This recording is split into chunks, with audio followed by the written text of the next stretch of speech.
Hello, my name is Melissa Gulke, and today I am going to talk about the Minnesota Child Support Guidelines and how child support is determined here in the state of Minnesota.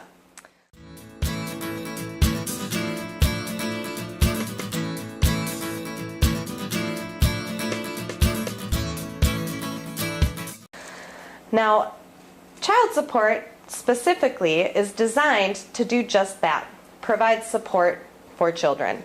It's important to remember that a determination of child support is not designed to create an equalization of income between each household. It is specifically designed to ensure that the children are provided with enough monetary support for their needs to be met.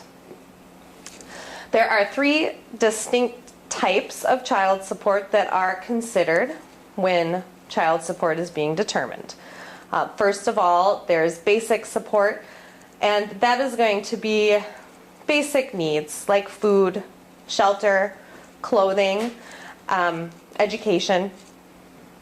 A second type of support that's considered is support for medical care, so doctor's visits and dental visits.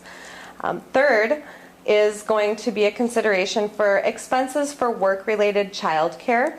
So if you have young children that still need to be placed in daycare while you're working, those costs will be considered in a child support determination as well. The big question that you probably have is, how is child support calculated?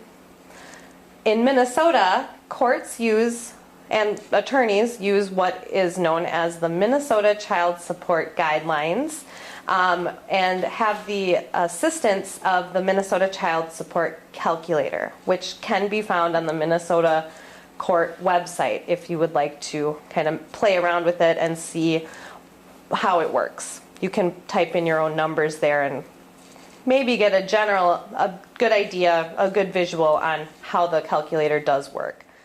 There are 5 main things that the Child Support Calculator takes into consideration. First and foremost, each parent's gross income will be entered onto the calculator to help make a determination. Second, the amount of parenting time that each parent has with the children also makes a difference. The more parenting time you have will help determine how much child support you would pay or receive.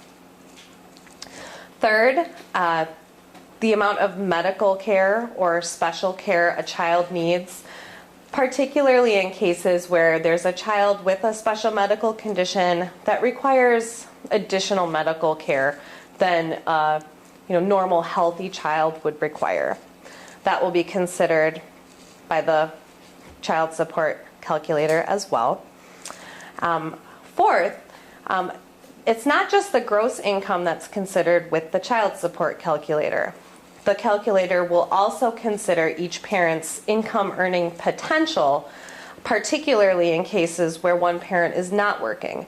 In other words, the courts really do expect parents to work to provide support and financial care for their children.